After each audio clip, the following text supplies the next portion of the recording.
नमस्कार, मैं हूं विजय और आप देख रहे हैं टीवी 24 एक्सप्रेस। इस वक्त मौजूद हम उत्तर प्रदेश के लखनऊ में इको गार्डन में और यहाँ पे हजारों की संख्या में आंगनबाड़ी कार्यकर्ताएं यहाँ पे मौजूद हैं और अपनी मांगों को लेकर के आज यहाँ पे लोग प्रदर्शन करेंगे। इनसे बातचीत करेंगे और जानने का प्रयास करेंगे कि मांगे क्या है। सबसे पहले अपना परिचय दे दीजिए आप। मैं सावित्री चौधरी, ये संयुक्त मोर्चा की महासचिव। आज आप लोग यहाँ पे इको गार्डन में इकट्ठा हुए हैं, क्या है इसके बारे में बताइए। देखिए, आंगनवाड़ियों की बहुत लंबित मांगे हैं। शासन प्रशासन से हम लोग हर महीने हम ज्ञापन देते रहे हैं कि हमारी समस्याएं, पोर्टल की समस्याएं हैं, ऑनलाइन काम की समस्याएं हैं। और देखिए, अभी शिक्षा मित्रों का मानदेय बढ़ाया है, हमें भी वादे किए थे, हमें शपथ पत्र तक दिए थे, लेकिन ये हमारे साथ इतना सोतेला व्यवहार किया है कि उनका मानदेय बढ़ा दिया, हम लोगों की तरफ देखा भी नहीं है। तो हमने इनको चेतावनी दी थी कि हम 8 तारीख को महिला दिवस को हम लखनऊ इको गार्डन पहुंच रहे हैं। तो आज हमारा सरकार से आर पार की लड़ाई है।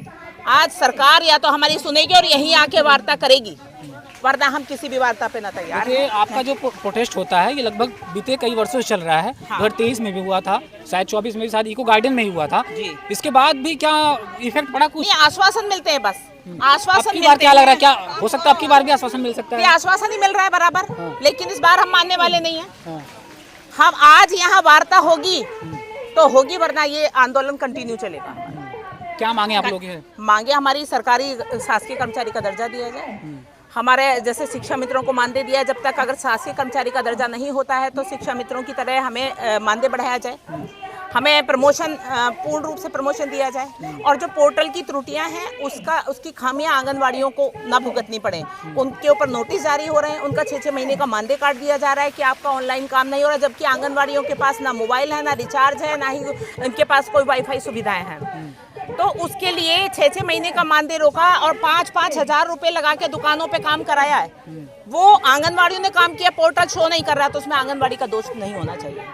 तो हम सरकार से यही कहना चाह रहे हैं, आपको राशन देना नहीं है, आपको राशन देना है तो हम बताते हैं ना आपको तरीका कैसे राशन दिया जाएगा। आप डीबीटी से राशन दीजिए, आप सीधे लाभार्थी के खाते में भेजिए। आप क्यों लाभार्थी 150 लाभार्थी में से आपने 50 लाभार्थी करा दिए, माइग्रेट करा दिए सबको, इसका मतलब आपको राशन नहीं देना है। आप ड्रामा कर रहे हैं। आंगनवाड़ी को, गाँव वालों को लड़ाया जा रहा है, केवल लाभार्थी को बुला बुला के 6-6 घंटे वहाँ बैठाया जा रहा है। वो कह रहे हैं हमारी आंखें दुखने लग गई, हम कोई काम ना करें क्या? हम 2-2 घंटे यहाँ 1 किलो राशन के लिए बैठे क्या? वो लाभार्थी हम पे इतना इरिटेट होता है, बहुत हम लोगों को गालियां देता है, हमें फील्ड में जो बहुत बड़ा सामना करना पड़ता है उनके विरोध का। तो हम ये कहना चाहते हैं कि या तो इसको बंद कर ले सरकार, सीधे डीपीटी से देगी, और उसके बाद हमें एजुकेटर आप ले आए हैं। क्या हम लोगों में, हमारी बहनें 90% आंगनवाड़ी हमारी MA और BA हैं, क्या ये एजुकेटर के लायक नहीं थी? क्या ये पढ़ा नहीं सकती थी? जिस काम को हम वर्षों से 50 साल से करते चले आ रहे, वो काम आज एजुकेटर को दे दिया गया है। तो हम ये कहना चाहते हैं कि सरकार को ये वादा करके मुकरती है। 2027 आ रहा है, अगर हम ऊपर बिठाना जानते हैं तो नीचे गिराना भी जानते हैं। हमने आपको बनाया है, हमने बनाया इसलिए कि पूर्व की सरकारों ने भी ऐसा ही किया था, अगर आप भी ऐसा ही करते रहेंगे। हमने आपको बनाया इसलिए कि हमें एक विश्वास था, एक उम्मीद थी कि आप शायद करेंगे। आपने वादा किया था, शपथ पत्र दिया था। क्या लग रहा है लेकिन अब बार ये जो आप प्रोटेस्ट कर रहे हैं, ये मांगे मानी जाएंगी आप लोगों की? बिल्कुल मानना पड़ेगा, सरकार को मानना पड़ेगा, वरना आर पार है इस बार। अभी आरोप लगे हैं कि कई आंगनबाड़ी कार्यकर्ताओं को रोक लिया गया, पुलिस उनके घर पहुंची है। हाँ, पुलिस ने हमें भी रोक लिया था, हम दीवार कूद के भागे हैं, हमें भी अरेस्ट कर लिया था। वहाँ पूरी हमारी कॉलोनी को छावनी बना दिया गया। कहाँ से आए आप? हम बुलंदशहर से आए हैं। रोक लिया गया था? रोक लिया गया था, रात में हम दीवार कूद के भागे हैं। और हमारे अभी हमारी महामंत्री हैं, उनको सिद्धार्थनगर में रोक लिया है। वो रात भर मच्छरों में, कीड़ों में पड़ी रही हैं। क्यों रोका जा रहा है वहाँ पे? इसलिए रोका जा रहा है कि हमारे खिलाफ धरना प्रदर्शन न करें, जब हम 1 महीने से बराबर इनको बता रहे हैं कि सरकार एक तरफ रोक रही है कि धरना ना हो, आप कह रहे हैं कि मांगे भी मानी जाएंगी। कैसे कर पाएंगे आप लोग? नहीं अरे रोकेंगे, कब तक रोकेंगे? हवा को कोई रोक सका है? कोई रोक सका है? हमें कोई रोक सका है? हम आए ना निकल के, कैसे रोके हमें? हमने कल बोल दिया था पुलिस वालों को, आप गोली भी मार देंगे तब भी नहीं रुकेंगे। हम नहीं रुके। हम तो ये सरकार को मानना पड़ेगा, हर हाल में मानना पड़ेगा। और हमारी ये बड़ी बहन है नीलम पांडे जी, संयुक्त मोर्चा की अध्यक्ष हैं, तो इनकी अगुवाई में पूरी हमारी मांगे आंगनबाड़ियों की पूरी होंगी। क्या नाम आपका? मैं नीलम पांडे, संयुक्त मोर्चा के मैं प्रदेश अध्यक्ष। और हमारी मांगे यही है कि हम अपनी बहनों की टीम लेकर के, हमारी बहनें आई हुई हैं अपनी भीड़ दिखाने के लिए। जो अंतर्राष्ट्रीय महिला दिवस है, आज महिलाओं का दिन है और महिलाएं आई हुई हैं लखनऊ में, अपना प्रदर्शन इको गार्डन में कर रही हैं। खाली और खाली माननीय मुख्यमंत्री जी को अपनी संख्या और भीड़ दिखाने के लिए कि हम लोगों की ताकत बहुत बड़ी है और हम लोगों के अंदर भी हिम्मत है।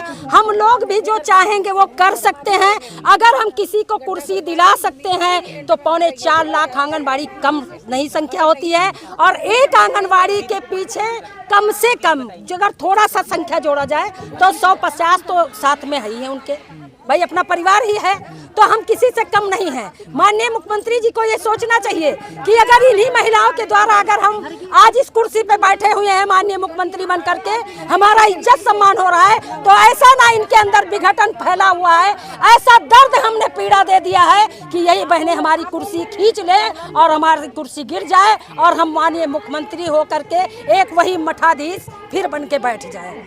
हम उनका आदर सम्मान करते हैं, हम उनके सम्मान में कोई वो नहीं कर रहे हैं कि हम उनको सम्मानित नहीं कर रहे हैं, लेकिन उनको भी चाहिए कि जैसे शिक्षा में अनुदेशक उनके नज़र में अच्छे थे, कार्य कर रहे थे, तो क्या हमारी बहनें कार्य नहीं कर रही हैं? मेरी बहनें THIR भर रही हैं, मेरी बहनें फेस कैप्चरिंग कर रही हैं, मेरी बहनें पोषण टैकर कर रही हैं, मेरी बहनें बेलों का ड्यूटी कर रही हैं, मेरी बहनें अदर का काम कर रही हैं, मेरी बहनें सेंटर भी देख रही हैं। 0 से लेकर जब से बच्चा गर्भ में आता है और जब तक शाला पूर्व शिक्षा लेता है तब तक मेरी बहनों का कार्य रहता है। तो ये क्या भूखी प्यासी है, बिना पैसे के काम करेंगी? ये लाचार है, ये अबला है, इसलिए इनको नहीं सोचा जा रहा है। लेकिन ये लाचार अबला नहीं है, इनके पास भी हिम्मत है, ताकत है। 4.25 लाख आंगनबाड़ियों की ताकत कम नहीं होती है। हम उस मुख्यमंत्री जी को बताना चाह रहे हैं कि आप अगर हमारे बारे में नहीं सोचेंगे तो हम भी कभी आपके बारे में अब नहीं सोचेंगे। बहुत हो गया, बहुत लाली पाप हमको आपने दिया। 51 साल हम लोगों को इस कार्य को करते ICDS का हो गया, लेकिन कुछ नहीं है। सरकार बनाई है, हम ही लोग सरकार गिराएंगे। हम गिराएंगे, सीधी एक लाइन की बात है सिर्फ। हम सरकार की नहीं सुनेंगे, सरकार मेरी सुनेगी तो हम भी सुनने के लिए तैयार हैं। अगर वो मेरे साथ सौतेला व्यवहार कर रहा है, हम लोगों को नहीं देख रहा है, तो हम लोग भी कुछ नहीं कर पाएंगे। और इसके बाद अभी तो अल्टीमेटम देने आए हैं, अभी तो ये मेरा टेलर है, टेलर पिक्चर अभी बाकी है, पिक्चर बाकी है। और उस पिक्चर में हम क्या करेंगे ये कोई नहीं जानता, कोई नहीं जानता, कोई नहीं जानता। ये मेरा हम डालेंगे स्टेटमेंट, हम वार्ता करेंगे तो माननीय मुख्यमंत्री जी वार्ता करें मुझसे, मैं नीचे वार्ता किसी से नहीं करूंगी। और माननीय मुख्यमंत्री जी वार्ता करें और जितनी मांगे हैं, जितने अधिकार हमारे बहनों को मिलना चाहिए उतना वो दे तो मानेंगे, नहीं तो हमारा काम बंद, कलम बंद, हड़ताल चलेगा। हम सारे काम खत्म कर देंगे, ऑनलाइन काम बंद कर देंगे। हम जैसे हमारा रजिस्टर में काम होता था वैसे ही होगा। मानदेय की बात करें तो मानदेय आप लोगों का कितना है? मानदेय हमारा कुछ नहीं है, मानदेय खाली जो है कुल मिला करके 6000 बनता है। 6000 रुपए में कैसे घर परिवार आप लोग चला लेते? अरे कुछ बढ़िया नहीं चलता है, ये रोती है, ये बिलखती है, इनका दर्द हम नहीं देख पा रहे हैं। और इनके लिए अगर हमें गोली भी खाना होगा, हमको अपनी जान देना होगा, तो प्रदेश संयुक्त की जो प्रदेश अध्यक्ष नीलम पांडे है, इसमें वो पीछे नहीं हटेगी। लेकिन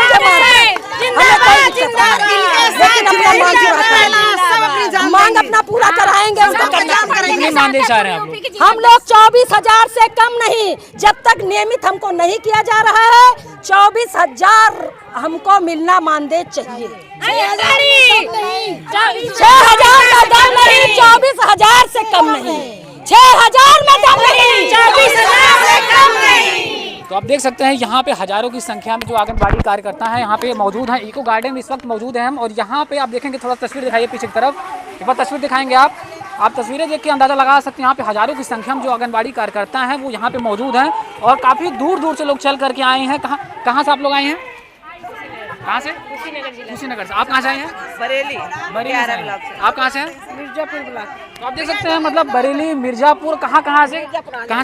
बुलंदशहर से आए हम लोग, बुलंदशहर से आए हैं। हाँ जी। क्या लग रहा है यहाँ पे जो आप लोग मांग कर रहे हैं जिस तरीके से, ये मांगे क्या सुनी जाएगी? बार बार मांग बिल्कुल सुनी जाएंगी, बिल्कुल सुनी जाएंगी। अगर योगी जी को दोबारा से सत्ता में आना है तो वो सुनेंगे, जरूर सुनेंगे हम लोगों की। ये प्रोटेस्ट वगैरह बहुत होते हैं, अब की बार भी आप लोग कर रहे हैं, बीते कुछ साल पहले भी होते हैं। हमेशा यही कहा जाता है कि होगा, क्या हो सकता है कि अब की बार मांगे? बिल्कुल होगा। 27 में चुनाव आ रहे हैं, उनको गद्दी लेनी है। अगर गद्दी लेनी है तो करना पड़ेगा, हर हाल में करना पड़ेगा, वरना उनको गद्दी से हटना पड़ेगा। ये हमारा सबका नारा है बिल्कुल। और हम क्या कोई जायज़ मांग रहे हैं? पेट भरने के लिए रोटी मांग रहे हैं, पहनने के लिए कपड़ा मांग रहे हैं। हम स्वास्थ्य, शिक्षा और सुरक्षा मांग रहे हैं। सिर्फ हमको क्या चाहिए? इंसान को स्वास्थ्य, रक्षा, शिक्षा ही तो चाहिए। हम वही तो मांग रहे हैं। योगी जी भाषण देते हैं, नारे देते हैं कि हम नारी सशक्तिकरण कर रहे हैं। क्या नारी सशक्तिकरण कर रहे हैं? नारियां सड़कों पे घूम रही हैं अपने घर परिवार को छोड़ के।